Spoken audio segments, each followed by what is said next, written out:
guys, how's it going? So we're doing our day 3 impressions, our final day impressions for CES 2016. We pretty much today we went to all the halls in Tech East and just kind of finished up on doing the stuff that we didn't have time to do the last 2 days. So it was our first time going to the North Hall in Tech East, which is more about cars and automotive, and that's really what we saw today for the majority of our time.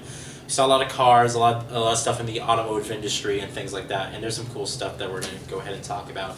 So looking at the pamphlets here that we are able to pick up, here we got the Royal, this is actually a gaming technology, isn't it? Yeah. This is the world's thinnest full-color flexible display, like it's paper thin, and you can flex it basically. Yeah, you can do all these different designs. Did you see this on display? Because you went to this booth. Oh yeah, I saw this. That's why I picked it up. So it's basically like it looks like a film reel, but it actually. And then there's another place that actually had a keyboard that is like literally like exactly like this again, and you just roll it out, it's literally like really thin. Right. I saw that, and you can literally just type on it. Like it just lights up a little bit and just. So and it's Bluetooth. So this is pretty cool. It's again a lot of people have been trying to make flexible screens and displays and whatnot, and oh, look at this one. So it was pretty cool to actually see this on display, and it actually worked, and it looked pretty decent. It wasn't anything wrong. That's the same thing. we got two of these pamphlets, but yeah. So flexible displays by the company Royol. So see, I don't remember that. It's Royol? It's not okay. Royol. Reinvent the Royol. future. Royol. So what's that? Royol. Okay, you tried that out. It's like a VR thing with built-in headphones. What was it? Oh, okay. Now I remember this. This is the same company, Royol. So I mean, it's not really a VR. Yeah, what was it? Because I saw it's you put it on. It's literally like the TV is in there.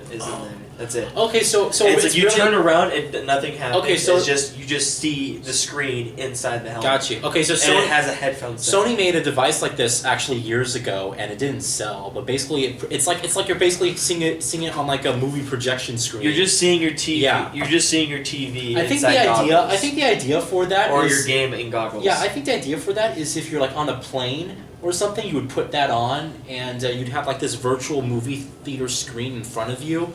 Sony did a product. Yeah, I could see that working. Yeah, Sony did a product like this years ago. It didn't sell whatsoever, and they don't make them anymore. Like literally, I feel like it's only for people that travel, that enjoy movies. And how's the quality? Because I saw you were playing Battlefront, right? Yeah, but I mean, the one I was playing with was bugged. He said that they didn't let anybody use it. Oh. I just used it myself. I was like, screw it. But I went unlawful there. I was like, fuck you, I'm gonna try it. Because everybody else is there and you wanted to keep going. So I was like, well, I'll just try this one real quick. Okay. He said it was broken, but it wasn't really broken. Okay, here we go. The only thing was it cut off a little bit of the left part of the screen. But I see. The other ones, he said, were perfectly fine. So here are the specs. It has 3,300 pixels per inch, which is actually insane. Yeah. A 10,000 to 1 contrast ratio. I don't know if that's a gray to gray or a standard native contrast ratio or dynamic. It actually says it's greater 10,000 to 1, so I'm going to assume that's dynamic contrast ratio there. But did you see this? Well, hold on for a sec. 8-bit Royal. Gosh, you and the Royal. 8-bit color, all right, and just adjustable, different focusing options and things like that. So yeah, it was a cool thing, I guess. But Sony tried this and it didn't sell, so I personally don't think this one is. It doesn't look any. Apparently, for you're the one who tried it, doesn't look any different. It's literally like if you do not have a TV and you want to play your console. If you want to play on your console, well, there you go. This is just a corporate flyer, I guess. Oh, where here all it this is. Stuff is in there. I like this one. All right, so and this one. So pick something you want to talk about. No. Do this. Okay, so at the North Hall, we went to NVIDIA. Now, don't get too excited. NVIDIA, makes some of the best graphics cards on the market, but they were not showcasing graphics cards this year. What they were showcasing is their brand new NVIDIA Drive PX2, which basically has the power of 6 Titan X's and allows self-driving cars. But you're talking to the rep, actually, the NVIDIA rep. like rotating through the same. He was thing. explaining to you basically. I was telling him this was done live though. Yeah. I was telling him like you guys actually tested this out on the street, right? And he kept going, "Oh no, this isn't live. This is we did this way before." I was like, "But you did this all at the same time, right? With everything that you have out displayed." He's like, "No, this was we did this earlier in the month." Okay, because I was like, "Okay, you're still not getting to the point." What pretty much it was.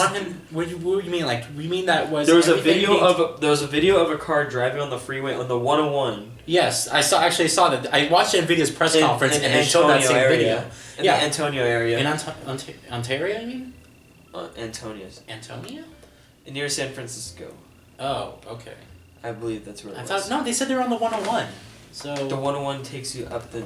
I know, but were they that far? Okay, I thought it was closer. It's nowhere near Merced area. All right, but anyway, so they're there. I think NVIDIA is located in so San Francisco. They're showing how it scans the sides. The environment. Their technology was scanning the side lanes that was that the cars are coming through. Yeah, and it was showing the cars like it just showed a box. It just showed a box. And it's like you already knew that was a car. Like straight up, it's a car. Mm-hmm. And they actually had a little on their rear view mirror, like this fake one that they had. It was supposed to be where it's supposed to show it. It shows like a little like display, like a shitty display of what type of car it is. Yeah. So I mean, actually. But it tells you there's a car coming on your side. It shows how far it is. It actually and how fast it's coming. Yeah, but it actually does detect what type of car it is, which is cool. It'll say like SUV, truck, if you want, bus, standard car, unknown. But it's basically just detect. I watched the press conference. It's basically that's what they were showing. It is amazing technology. So and Volvo's going to be their first partner. So we'll see how Volvo does, but. I guess that was all they showed on display. There's no graphics cards. There's no gaming computers either, which I was kind of. I was bummed because he said there's NVIDIA, and I was hoping for computer. It was just driving stuff, yeah. Because it was just all driving stuff, but still good, no matter what. Yeah, even though car stuff was the main focus, I would expect them to have at least a few computers set up with games, since that is their biggest market. But they had a circuit board that you were showing. You were telling me. Yeah, that was the Drive PX2. So the Drive PX2 has the power of 6 Titan X's combined. And it's this little thing that just sticks into the car, and it's able to detect what's around you. And this allows for the car to be driven by an AI system, so it's self-contained. But anyway, that's all that they had really. We were there for a long time, and we weren't. For us, we don't really. It's cool technology, but like for us, this was interesting. It was really. We weren't like immediately, oh, this is amazing. Check this out. What is this? A sci-fi. Okay. I pointed this out, and you're just gonna pass it. Okay, go ahead. So I believe, if I'm correct, there's a TV show named The Expanse coming out. I'm not exactly sure. CNET calls it Game of Thrones in Space. Excuse me. TV Guide magazine is sophisticated, sexy, and suspenseful. And IO9, we have a new favorite show. It's Tuesdays at 9 Central. I don't know if this was to show off for their new show. I think it coming out, but it was they were using the virtual headset. Yeah, the VR headsets. We actually got to test out. It. Yeah, we actually got to test out the Samsung, really cool. The Samsung Gear VR. That's the VR headsets they're using, and it's my first time actually testing out the Samsung Gear VR.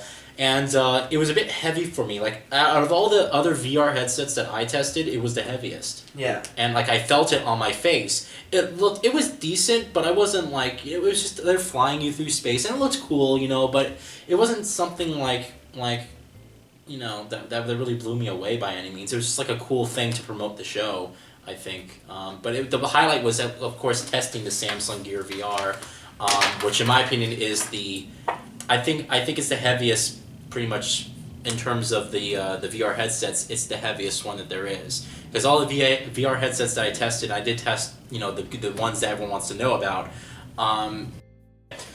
Alright, so that was basically all that was about Expanse. Alright, next up is Fatality. This is actually made by Monster, the corporation that does a lot of high-quality HDMI cables, a lot of high-quality cables as well. You actually tested out. Well, we didn't test out actually. We just asked about their headsets, the Fatality headsets. So we didn't have an opportunity to test it out. They did say, however, that they are launching in February, late February. I know a little bit of it. They're launching in late February though. Was it this headset? I think they did have computers there set up, but everyone was playing on them, and they were playing like some Black Ops 3. So nothing. Yeah, cool that's there. what I want to do. I saw 4 people playing Black Ops 3. I was like, oh, it's time for me to show up some skills here. No, but that was pretty cool. So Monsters has headsets. I'm not good on the PC part. We'll Xbox part. I guess we'll you see. cannot get me. Yeah. Okay, so here's something you can talk about since we spent about 20 minutes in this freaking area because of I don't you. want to speak of it. IO Gear. I like their mouses. All right, IO Gear makes headsets. They make mice. They make keyboards, and what's really cool is that they actually had a keyboard and mice that connected directly to the consoles. No. They had something to connect it. You They can had use it something with to any connect it. keyboard or mouse. Oh, really? too. So it wasn't just theirs. It was just a peripheral. So they're showing, basically I had Advanced Warfare set up on a TV. Yes, Advanced Warfare. And they were playing on the PlayStation 4, but they had a keyboard and mouse, peripheral. It's called the Keymander. The Keymander, and so the Keymander. What it does is you can get your PS4 or your any console. Connect this. You connect the Keymander to your console, and you connect your keyboard and your mouse to the Keymander, and it lets you play. What's it called? Play video games with your keyboard and mouse. So on the console. So you get the biggest advantage ever. So what I was doing was I was playing Advanced Warfare on PS4 with the keyboard and mouse. I mean, I don't know if anybody else has been dying to do that, but I can tell you it was really nice and it ran very well. Yeah. So that was pretty cool. You get a huge advantage, especially when playing like a multiplayer shooter like that. Oh, definitely. Like just switching between kills like that because everyone else is on a joystick. Yeah, if you're really good on if you're really good on playing on with keyboard and mouse. Yeah, and you go straight to console with this destroy everyone. I promise you will have the best KDA. So it was pretty cool. And what was even cooler is that they actually gave me their business cards, and they showed some interest in doing some sponsorship opportunities with me. So there's an opportunity sometime in the future. I could contact them and actually get some of these peripherals sent to me for free and test them out and can we keep them? I guess. So usually that's with sponsorships. They can send you products. Because I would really like to test out their stuff. So yeah, this is something that they give me their business card. They also scan my tag. So. This is something I'm definitely going to be looking into in the future. Like I said, I want CES to also be like a networking opportunity. And even though my channel is still relatively small, I do want to, especially grow that by the time that we get to E3, and hopefully by the end of this year, get some good sponsorship opportunities with various other products. Wait. Also, with this, with the Keymander, I wasn't sure if it was the Keymander or the mouse. I was not. I didn't clear that up with him. I should have. God dang. But so there was this accelerator he was talking about. I think it was on the Keymander. Okay.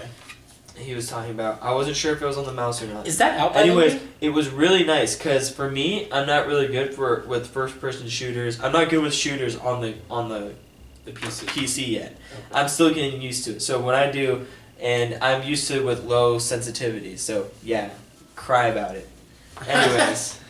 I don't think anyone gives a shit, but... Anyways, so what happened was I was using the mouse, and if you slightly move it around, like, here's the mouse, you slightly move it around, it has that slow DPI settings, but once you move it, like, real quick, like that... It's called mouse acceleration. It's called a mouse acceleration, and so it recognizes that the mouse is moving fast. That's actually a feature. And it goes straight from like a low DPI to a high DPI. So it's like when you're turning it around, when you're trying to like search for people, it's like you're like the accelerator activates, and it just like literally you're just spinning. You can just do 360 degrees in a second. Mouse acceleration is a feature that's actually a standard option in some PC games. I wasn't sure about I know, but if you do, some games do actually. I know Black Ops 3 has a big mouse acceleration option. Well, see, I didn't know about that. I wasn't sure if it was this or not. I've never heard of it for consoles. You don't have a choice because there's no controller settings and stuff like that on console. So for console on that peripheral, that's actually a good setting for people who want it. That's something I can do with my Corsair. You changed, and you can actually. But I like their mouses. Their mouses were really comfortable. So you can actually, what's really cool about the keyboard with this too is that they said you can actually change the key bindings. What you do is you connect it to your computer, download their software, and you can change the bindings on there. Yeah. And you connect it back to your console. Here. So if you don't. Yeah, if you particularly don't like the control settings for... Here, this is how the whole menu looks, and there's different types, Xbox... it works with 360, Xbox One... There's 7 different groups of macros that you can use. So it works with PS4, Xbox One, as well as PS3 and Xbox 360. Or groups. Yeah, you can use it for PS4, PS3, Xbox One, Xbox 360 consoles. Yeah. And then if you want with PC, but there's no point. So it was pretty cool. And actually, I like their mouse. I was playing Battlefield 4 single player with their mouse that they had set up. And, you're using this one, the Rectico Pro FPS gaming mouse, which is really nice. It has 9 programmable buttons. Yeah, I have the Corsair M65, and I accidentally keep pressing the sniping key. What is it called again? The sniping button, whatever it's called. It's not sniping button. You know the button on the side that slows down. It's for you can get the scope button or something. Yeah, so I don't know what it's called. I accidentally keep pressing that a lot of times. If you're used to it with my mouse, I have that. I'm always used to it. Yeah, I need to get used to it still, since I'm not used to that particular mouse. But the only thing I don't like about your Pro FPS mouse is that there's this big right here. You can see this little rubber thing. It's like literally looks like a button, and I kept trying to press it to see what it was doing, but all it is there is just for your arm, like a thumb rest. Like I could show it to you. It's right here. Here, I can't see myself. Get on there. I don't know if they can see it. It's this one, and there's a button. There's 2 buttons here, and there's a thing right here, aimer button there. But this thing looks like a button. And I'm like, what does it do? Like, it just sits there, and he finally told me. I was like, this button's not working. He's like, oh, that's not a button. That's just for your thumb. I was like, for your thumb, yeah. Oh. Okay. Because it literally, like, if you look at it, it's like off, like as if it was a button. I was like, what the fuck? Yeah, so... But I was using this, the Focus Pro Laser Gaming Mouse. I like that one a lot. It's all smooth. There's no grip on it. It's just all like gloss cover. That's cool. And I usually play with a grip on it, but I did not mind that one at all. It felt nice, and I was able to groove it around, like smoothly move it around. Yeah. Like I had no problem with They had good products overall. So and they have this new mouse that they're coming out with. It's wireless. Did they have it there? This is the cool thing I liked about it. Yeah, they had it. He showed it to me. Okay. It's called the Chimera M2 wired/wireless dual mode mouse. So it's both so wired you know and how there's an office mouse and there's a gaming mouse? Like, usually with office mouse and gaming mouses, they have their own sensors. Mm-hmm. Like, if you get an office mouse, there's only one sensor. You know, with your gaming mouse, you only have one sensor on the bottom. This one has 2. And you can switch it from gaming to office. What are the advantages? Or eco-friendly, apparently. How do they differ? Like, what's the difference between the gaming side and the on the other side? Is it sensitivity? It's comes with a trackball. No. Get your trackball mouse from the 90s. I have to look up more about it. He was telling me everything about it. So I'm not sure if it was like with the Office, you can make straight line movements with the key, with the cursor. Oh, but really? With gaming mouses, apparently you can't do that straight line.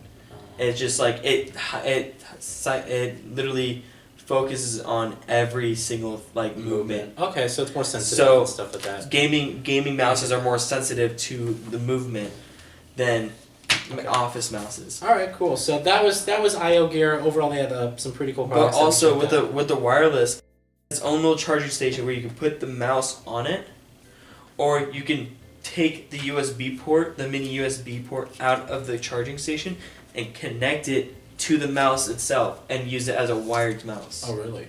Yeah. Okay. Instead, like, I don't know if everybody has that like feeling like, oh, I like wired mouses over wireless.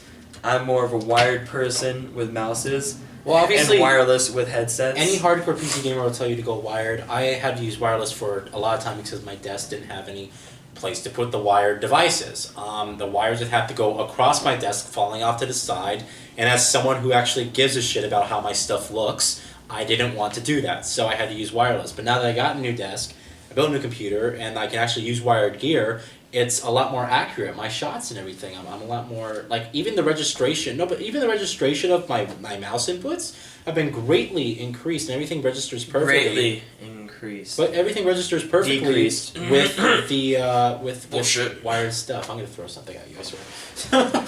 So anyway, hey. Did first. So anyway, that was IO Gear. They had some cool stuff. Keyboard. We were talking about the keyboards. No, we didn't talk about the keyboard. So there's this keyboard I liked, and it actually looks really cool. And he told me, and I liked it. It played very well with Advanced Warfare. The keyboard I was using, it has white keys, and I was looking for white keys for my Corsair to put on, and I found out this keyboard looks so cool, and it does a lot of many different things. It has a backlit RGB color thing. Mm-hmm. You can change it, make it a rainbow color in the back with their I think if I'm correct, they have a app for your computer to change the colors. Yeah. But I'm not 100% sure. You would have to check that up. I can't say that exact, like, as a promising factor. But the design of it looks really nice, and it's aluminum, and the key, what's it called? It's only $30. $30. The thing's only $30, and this thing looks like it's like worth $100. Oh really? Okay, so high quality built keyboard. That's it right there, and it looks like it's worth more than $30. He said it's only $30. I was like, no way. Speaking of the price there, like a lot of stuff there was actually just like a steal for the price. We actually tested out the headphones. Yeah. They had $60 headphones there that actually sounded really crystal clear. That we were impressed with. So, and they have. There's two sets. Yeah. And one of the, actually, I do want to mention now that I did the headsets. All their products, I had no problem with. They all were good for their price. But really quickly, the white ones were, I think, $60. The big fad right now. Yeah, the big fad that we noticed that at CES this year is the fact that a lot of the headsets actually have removable mics now. And I've seen more. Yeah, but this is like almost standard all of a sudden. It's like most of the headphone companies that we went to, because now they're competing with actual music with headphones. all these things. Yeah, because they realize they could just use that as an auxiliary port. And my Skull Candies headset that I used to have were originally it's a gaming headset, and you could take the mic off. And plug in an auxiliary cable from there to your phone and just listen to music. I've dealt with those. It's really nice. I used to use them a lot, but I don't know what happened. I lost the auxiliary port, and so I just stopped using it. Anyway, so this is their $100 headset, and it's over the ear, not on the ear. And I'm a big fan on over the ear, and I believe this one goes wireless.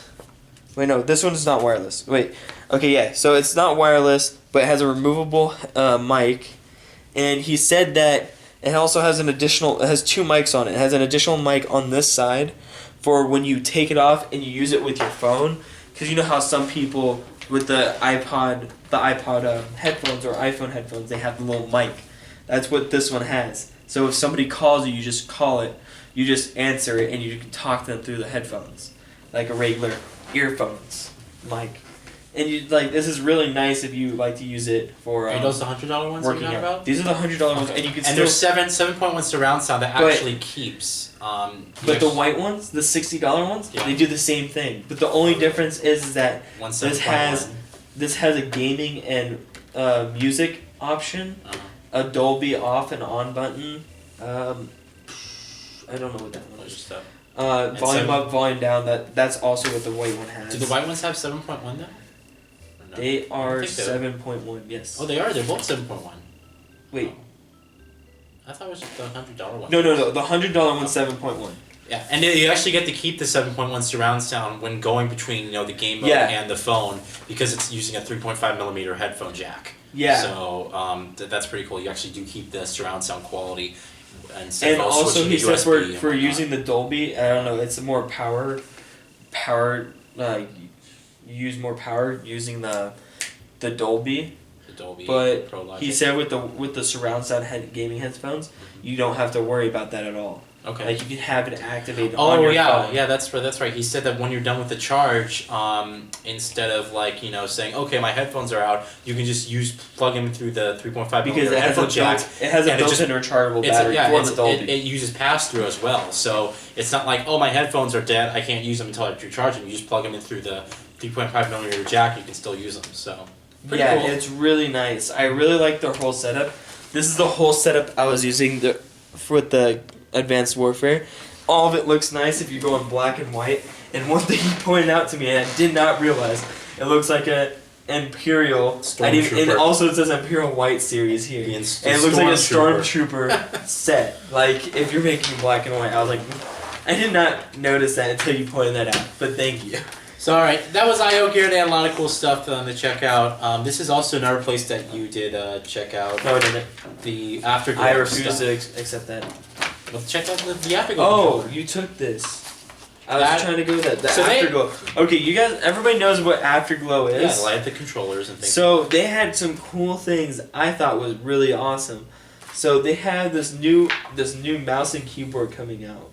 I don't know if it's cheap or not, but they're supposed to be waterproof, both of them. Wireless waterproof keyboard and mouse. Like they literally had 3 keyboards in the water, and they're all they had machines typing on them and using it on an actual screen, like still working. Like what? And I put my hand inside the water to tap one, and it was still working. It actually typed it was waterproof keyboard. Yeah, it was pretty keyboard. Awesome. And it also, they're making waterproof Xbox One controls and PS4 controllers. Xbox One controllers. Because a lot of people, a lot of people eat and drink at their desk, and you tip water accidentally on your stuff, and sometimes you ruin it. And so that's really useful that you don't have to worry about it after that. I didn't know they had this much. Yeah, they have a lot of products there, so it was pretty cool. The keyboards. So I'm sure you guys seen this in Best Buy and Target and stuff. These Afterglow headsets. Yeah, and like you've seen this before. This is their new one coming out right here. It's just an outline light up, but there's a button in the back, in the middle, where you press it, and you on the right analog stick you can change the color. It's like a color wheel. Like if you point it up, it turns red, and then point it down, it's a different color. And it's like you can just swirl it around, and it makes rainbows, or you can leave it like that. And then the left one dims. Dims the light or brightens it up. It's a brightness adjuster. And then once you press the button again, so it's like, let's say if I have my right analog stick all the way to the right, changing it green, and have this all the way brightened up. So both analog sticks towards the right, and I press the middle button. And it will lock those colors in the brightness. Pretty cool. Yeah, so like you can have it pink, red, blue, purple, brown, if there is brown. Mm-hmm. So all this cool stuff. But yeah. It's really nice. And so they had a little bit set up. It felt like a regular Xbox One controller. It was good. It was good quality. Yeah, I didn't feel the difference. Like there was a little difference, but nothing you can't adjust to. Awesome. Okay, so but look at this. Look at. No, I was there with you. No, look at these. They have waterproof cases for phones. They have Nerf waterproof cases for iPhone 6 and 6S. They're coming out. And, I mean, they don't look half bad. The only thing I have a problem with is that it has a Nerf sign, but Nerf. I just hate having the iconic things on an actual case. I get me too. But they also have different cases too, just regular ones. So after do you want to say anything else, or can we move on? No. So afterwards, we went back to the South Hall because I actually wanted to sit in line and test the Oculus VR, the Oculus Rift. So I sat in an hour and 15-minute line to wait for that. But Jacob, you actually walked around and talked. This is your 3D printed tool. In the last video we made, we were talking about NASA. Yeah. And so they had a 3D printer there. And I noticed they're making. I don't know what this is supposed to be called. It's a tool. It's some tool. What type of I don't know tool. what type. It's a wrench. It's a square. It's some type of wrench. I forgot what it's called. I know the name for it too. I use it for nuts. It's for tiny nuts and things like that. Yeah, what kind of nuts, sir? Just kidding. Anyway, So but Anyways. it's pretty cool. It's like, it's a 3D printed stuff, and it's good quality. It's not crappy. Yeah. And so he was giving me he wasn't giving me problems. At first, I asked because I saw he had 3 of these on the table, and then he was making a 4th one. I was like, "Hey, can I take one of these home? Like, this would be a nice souvenir." He's like, "No, I can't let you do that." And I thought he was messing around with me, but he told me after when I was just about to leave, he's like, "Hey, you can take it." I was like, "Wait, what? Why?" He's like, "Well, the reason why I said no at first is because there was 10 people around you when you asked, and they were all staring at me. And so that's why I said no. I didn't want to have to give one out to each person. That would take forever, and we're closing soon." I was like, "Oh, thanks, man." And so he literally just dropped this in my bag. Cool. 3D printing is amazing technology. Just to see it built. The friends you make at CES. Friends you make at CES, yes. So that was pretty cool. I'm too friendly, guys. If you know. Oh my god, you talk to everyone. It's crazy. Yeah, literally before dinner, we went to an anime shop, and I was just sitting there for a whole hour talking about anime. It was half an hour, and we were supposed to be half hour. We were supposed to be. Still talking. Our reservations were 20 minutes ago for dinner. You just keep on. Yeah, I kept on talking, and they almost canceled our reservation. So anyway, so while he was doing that, I was sitting in line for the Oculus Rift, and the reason I did is because I wanted to test out the Oculus Rift in your standard gaming. Why would you put that in your mouth? That's disgusting. This was the brand new one they made. But it was still made. It didn't taste like anything. Okay. But anyway, the Oculus. I wanted to play with the Oculus Rift in a standard gaming form, like sitting down with the controller as it was intended. Because each time I tested out the Oculus Rift, I was at the Omni stuff. Don't you do that, please. It's gonna hurt. I was at the Omni stuff. Ooh, I almost hit you. I was at the Omni. I was at the Omni trackpad, and it was like, okay, that's Oculus Rift. Yes, that's VR, but it's with the trackpad, and we did the NASA demo, but that wasn't an actual game. What do you mean trackpad? The Omni stuff. It's okay, we got to see the Oculus Rift, but we are playing under their conditions, and I wanted to play under standard gaming conditions to see in comparison what it was like using the PlayStation VR that I used yesterday with the Move controllers. Now I wasn't able to use the Oculus Touch, but they just handed me an Xbox One controller, and I was able to play through a selection of games. I decided to play Edge of Nowhere, which is a game made by Insomniac. It's a third person. Out? No, it's not. No, these are all games that are not out yet. But I was able to play. I heard about that one. Yeah, Edge of Nowhere is it's a third person game in which you're basically trying to climb through this mountain. There's aliens and stuff there. It's kind of horror. It's a little bit horror. It's a story driven experience. So I got to play that, and this is a third-person game using the Oculus Rift. So right there was oh, that's weird. Usually Oculus Rift is it sounds good for first-person games because you get to look around as the character as you're seeing through your own eyes. And you walk around as if you're there. So a third-person game, you basically act as the camera for that game, and I was still able to look around. It was kind of cool. It was a little bit you have to get used to it because you don't use the right thumbstick at all to control the camera. I just had to, my thumb was placed on the A, B, X, Y buttons, and I was able to move my character.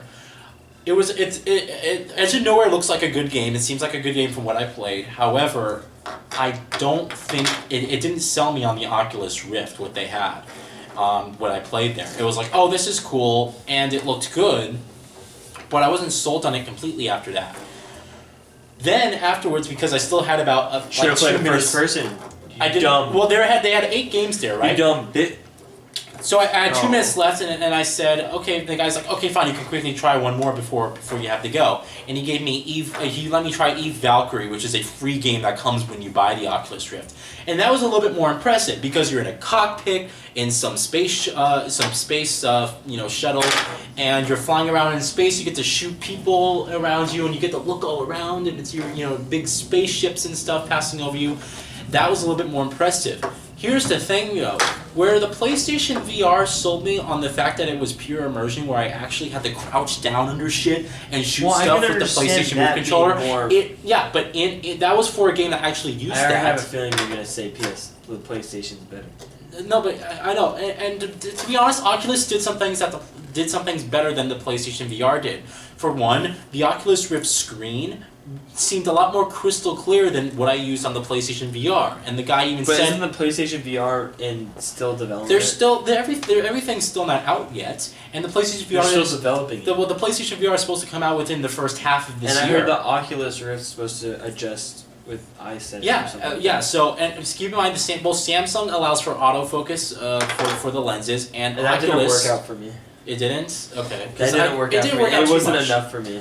Yeah, but I was like, I thought it was like binoculars for a second, but it didn't clear up. Here's the main problem of what they didn't do at Oculus, and that they should have done.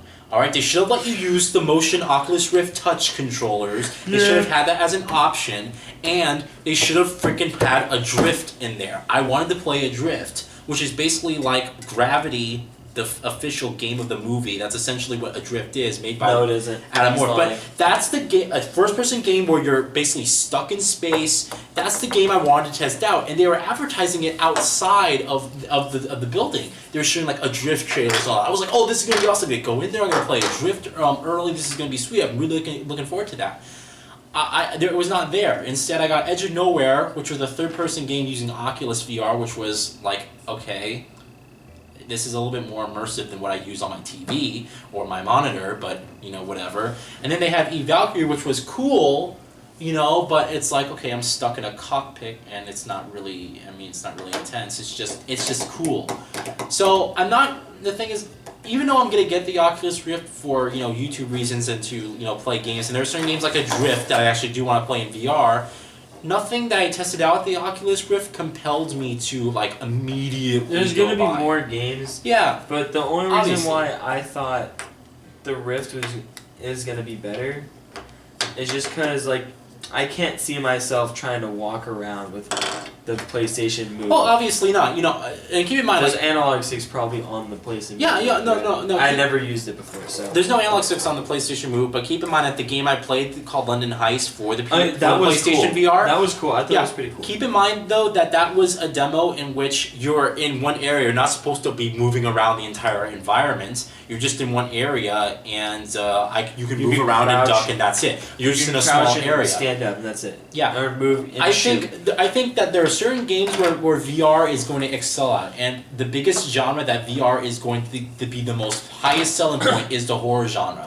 Playing Alien Isolation with the PlayStation VR with the Oculus Rift is going to be the most amazing thing ever. Playing Adrift, playing Outlast 2, playing any of these other first-person games that are specifically designed for it, that's going to be the biggest selling point. As of this moment, with my 6 minutes of playing the PlayStation VR, it was the more impressive VR headset and demo that I played, that they showed me.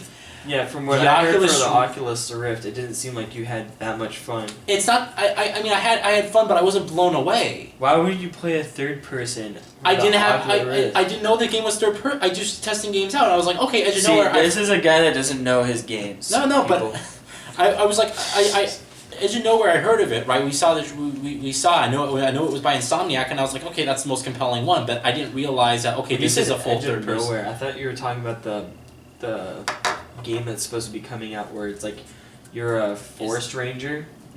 Never heard of it. I forgot what it's called. You talking about Firewatch? Firewatch, yes. That's coming out in I think 5 weeks. I think that's supposed to be really good. It's coming out in 5 weeks. I think it's coming out the second week of February. Is Firewatch. But see, that's another game, like first person. She's like, oh, who's in your lodge or something. Yeah. That. I was like, no, that's creepy. That's completely. It looks all cartoony, but it's like. Yeah, cel shading graphic. Whoa. Yeah, so that's so creepy. Yeah. Though. So anyway, I liked the Oculus VR, but it didn't blow me away like the PlayStation VR did. The Samsung Gear VR is like why? Even though the Samsung Gear is promoted by Oculus, no one is really going to get the Samsung Gear VR that I know. It works, but it's like you're not going to really want it. You're going to want the PlayStation VR or you're going to want the Oculus Rift. If Sony said, okay, the PlayStation VR is compatible with PC, it'd be the most amazing. That would be, in terms of me saying this right now, I would recommend that as the definitive VR experience. But because I have a feeling that the PlayStation VR is only going to be compatible with PlayStation 4, it's going to be hard because I think VR works better. VR is more multi-platform. VR. I mean, Oculus Rift is more multi-platform. No. What I'm saying is VR works better on the PC platform. It makes more sense for the PC platform than it does on the console platform for me. It makes more sense for me to be playing this on a PC where I can upgrade my hardware and upgrade the graphics, and I can just keep one thing. Versus me and have the high frame rate versus me just playing on the PlayStation 4 where the games have to be specifically designed for that. So I think VR as a market makes more sense for the PC, but as far as all the VR headsets that I tested out, PlayStation VR was the more impressive one. With Oculus Rift being cool, I just wish they had better demos. You have to have better demos. You have a Drift would have been an instant if they had that demo. And it turned out as good as I thought. As good as I think it would have been. I probably would have sold me on Oculus Rift instantly. So, anyway, that's what I thought. It was a good way to end it. I finally got to test out all the VR headsets, and that's I got a new set of glasses. And you got a new set of And these ones are full black. So, all right, guys. No glasses in them. Yeah. Still. All right, guys. That's our. Oh wait. What? This. Something. Oh, you actually. Well, we showed that last time, the fitness thing we talked about in day one, but you actually bought one.